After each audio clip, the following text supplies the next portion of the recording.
Journalist స్వేచ్ఛ మృతిపై ఆ మిస్టరీ వీడుతోంది. ఫ్యాన్ కు రేసుకుని బలవన్ మరణానికి పాల్పడ్డారు స్వేచ్ఛ మృతికి పూర్ణచందరే కారణమంటున్నారు పోలీసులు. మరణించేలా స్వేచ్ఛను పూర్ణ ప్రేరేపించాడన్నారు ఏసీపీ రమేష్. పెళ్లి చేసుకుంటానని చెప్పి పూర్ణ మోసం చేశాడన్నారు ఏసీపీ రమేష్. కేసులో మరిన్ని వివరాలు త్వరలో బయటకు వస్తాయంటున్నారు ఆయన. స్వేచ్ఛ మృతిపై నిన్ననే లేఖ రూపంలో అన్ని చెప్పాను అని చెప్పుకొచ్చాడు పూర్ణచందర్. సమయం వచ్చినప్పుడు అన్ని చెబుతా అంటున్నాడు. స్వేచ్ఛ కూతురు చెప్పిన మాటలు అబద్ధం అన్నాడు పూర్ణచందర్. నిజమేంటో త్వరలోనే తెలుస్తుంది అంటున్నాడు ఆయన. దాంతో పాటు కోర్టుకు వెళ్లి బెయిల్ అప్లై రూపంలో అన్ని క్లియర్ గా చెప్పిన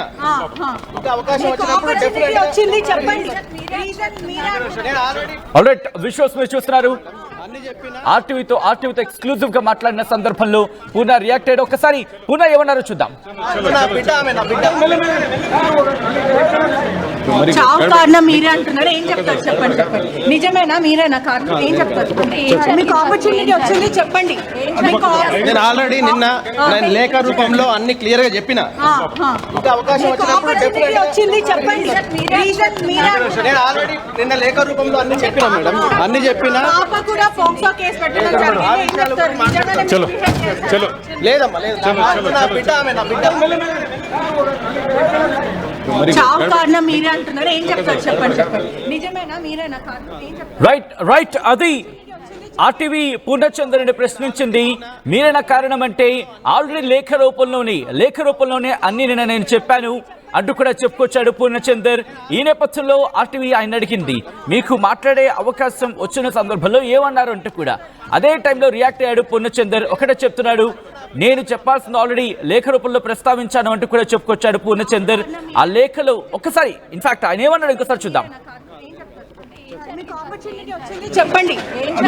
నేను ఆల్రెడీ నిన్న లేఖ రూపంలో అన్ని క్లియర్ గా చెప్పిన అవకాశం వచ్చింది చెప్పండి. నేను ఆల్రెడీ నిన్న లేఖ రూపంలో అన్ని చెప్పిన మేడం, అన్ని చెప్పిన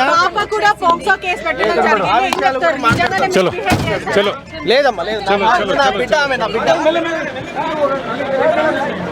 చావు కారణం మీరే అంటున్నారు, ఏం చెప్తారు చెప్పండి.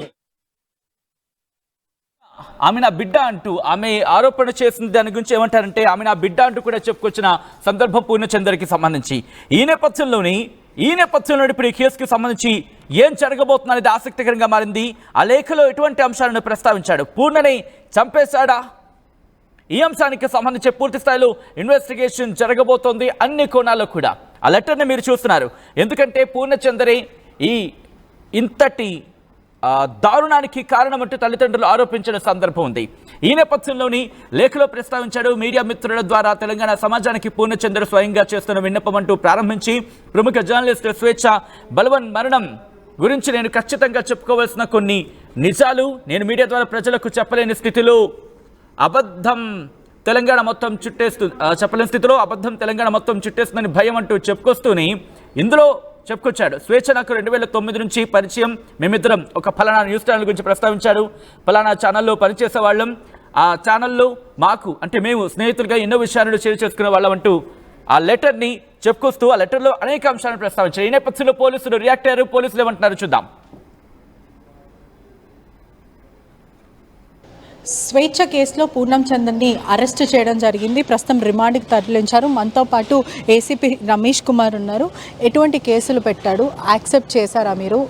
ఏదైతే అతను యాక్సెప్ట్ చేయడం జరిగిందో ఎటువంటి కేసులు పెట్టాడు?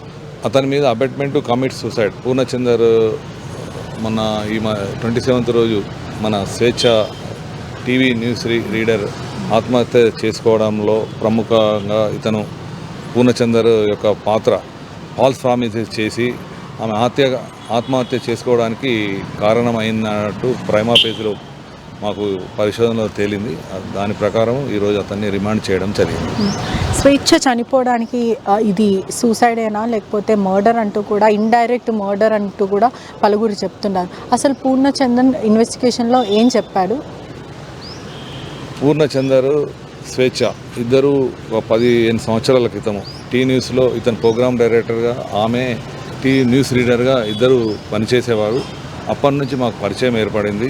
ఆ పరిచయం ఏర్పడిన తర్వాత మేము కాలక్రమేణా 2015లో ఒక దుబాయ్లో ఒక బతుకమ్మ షోలో కూడా మేము బాగా దగ్గరగా క్లోజ్ అయ్యాము.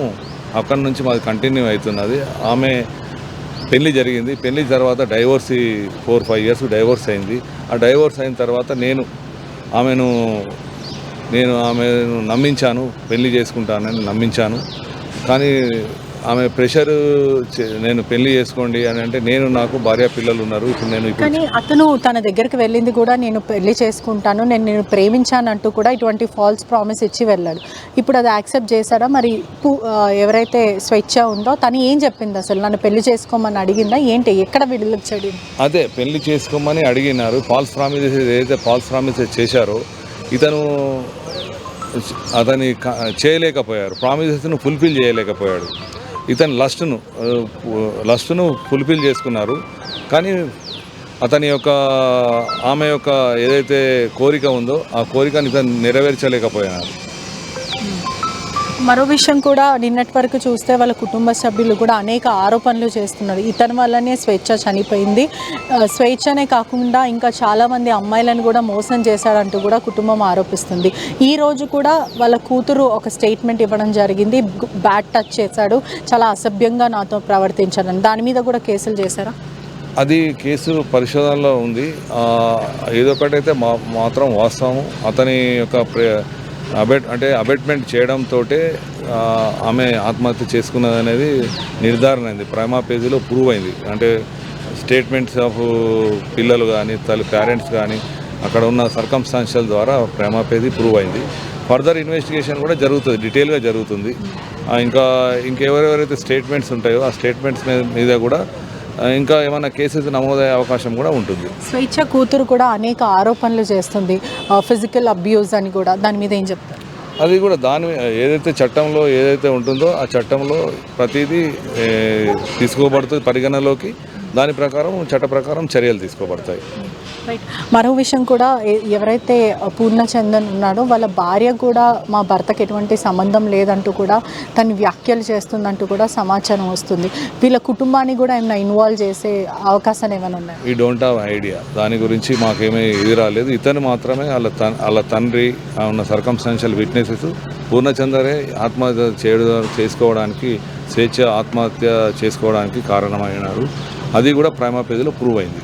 ప్రిలిమినరీ ఇన్వెస్టిగేషన్లో పూర్ణచందన్ ఏం చెప్పాడంటే, ఈజీ ఫీలింగ్ గిల్టీ, ఇదంతా చేసినందుకు ఏమైనా చెప్పారా? లేకపోతే నేను నిర్దోషిని, నాకు తను చనిపోవడానికి ఎటువంటి సంబంధం లేదన్నారు? లేదు, అతను కన్ఫెస్ అయ్యాడు, నేను చేసింది తప్పు, ఆమె సూసైడ్ చేసుకోవడానికి కూడా నేను కూడా ముఖ్య కారకుని అతను మా ముంగట చెప్పడం జరిగింది. అంటే ఎందుకు పెళ్లి చేసుకోమంటే మొహం చాటేశాడని మీరు అడిగారా? అడిగాము. భార్యాభర్త, తనకు భార్య ఉంది, నేను ఇద్దరిని చూసుకుంటాను అన్నాడు. కానీ ఆమె ఇప్పుడు అది మంచిది కాదు, మనం ఏదైనా ఒకదాన్ని డిసిషన్ తీసుకోవాలన్న మధ్యలో గొడవలు స్టార్ట్ అయినట్టున్నాయి. ఆ గొడవలలో ఇతను ఆమెను హార్ష్గా బిహేవ్ చేయడము అవి జరిగి ఉన్నాయి. అతను చెప్పారు, కన్ఫెషన్ చేశారు.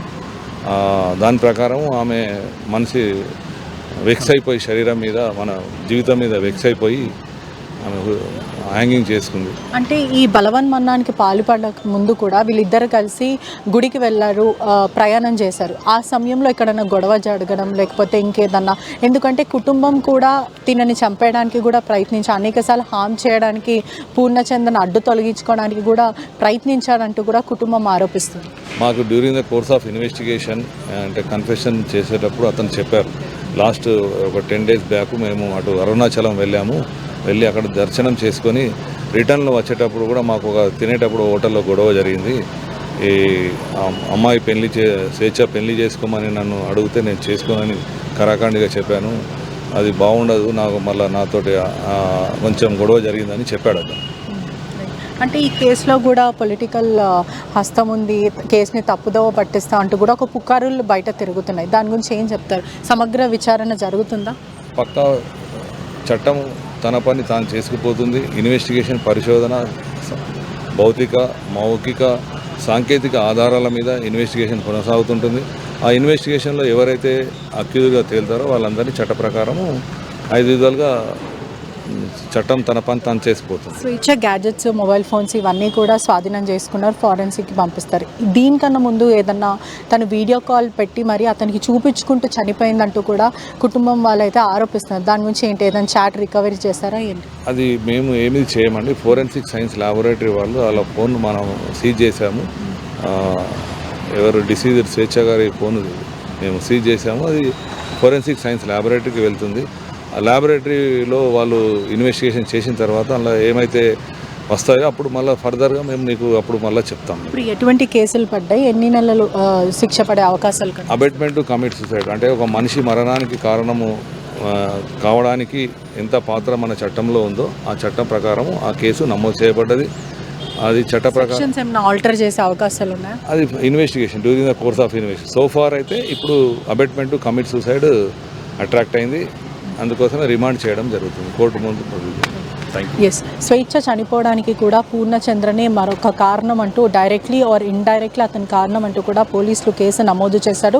ప్రస్తుతం అతన్ని అరెస్ట్ చేసి రిమాండ్కి తరలిస్తున్నారు. కుటుంబం కూడా అనేక ఆరోపణలు అయితే ప్రస్తుతం చేస్తుంది. ఒకటి, మా కూతుర్ని కూడా అబ్యూజ్ చేయడం, అదే కాకుండా స్వేచ్ఛని కూడా అనేక సార్లు పెళ్లి చేసుకుంటానంటూ కూడా మొహం చాటేశాడు. అందుకే స్వేచ్ఛ తీవ్రమైన మనస్తాపంకి గురై చనిపోయింది.